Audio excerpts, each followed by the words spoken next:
Slovenska ljudska, Etko Možetko. Živela je stara mati kokošati, ki ni imela niti moža in niti otrok. Hodila je po cesti naprej in naprej, dokler ni prišla do velike hruške. Na hruški je bilo vse polno hrušk, med njimi pa majhen fantič, ki jih je jedel. Hruške je jedel, ker ni imel niti mame in niti očeta, da bi skrbela zanj. Ravno prav, Je rekla stara mati kokošati. ta bo moj. Stopila je pod drevo in vprašala. Kako ti je ime? Etko Možetko, Dobro, Etko. je rekla. Mi daš kakšno hruškico? Etko Možetko, daj mi hruškico. Res. Utrgal je hruškico, jo vrgel, pa je ni ujela. Nalašč je pustila, da je padla, potem pa rekla.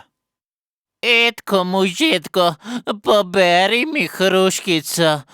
Glej, stara sem in hrbet me boli. Daj poberi mi hruškico. Dobro, si je mislil Etko. Hruško ji pa že lahko poberem. Zlezel je z drevesa, se sklonil, takrat pa je stara mati kokošati od nekod povlekla žakelj in ga ujela. Bila je vsa srečna, kajti prej je živela sama. Zdaj pa bo pri hiši imela še Etka Možetka. Doma ga je stresla iz vreče, dala mu je jesti in piti in je potem lepo skrbela zanj. Etko se je kmalu privadil nanjo. Rad jo je imel in jo je na besedo ubogal.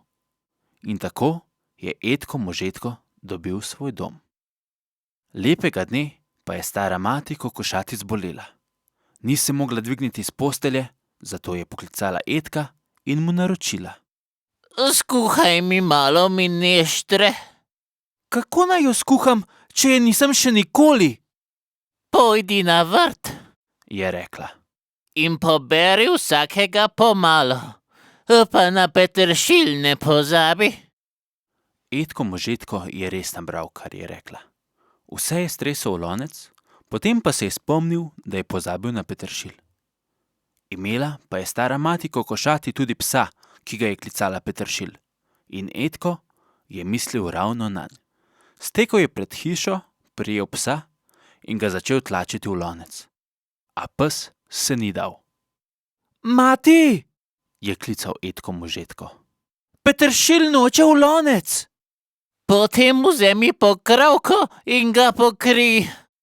Vzel je pokrovko, še zmeraj ni šlo.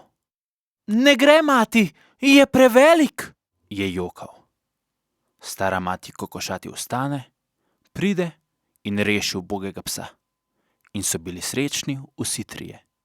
Etko in mati, da bosta psa še zmeraj imela, in pes, da je ostal živ.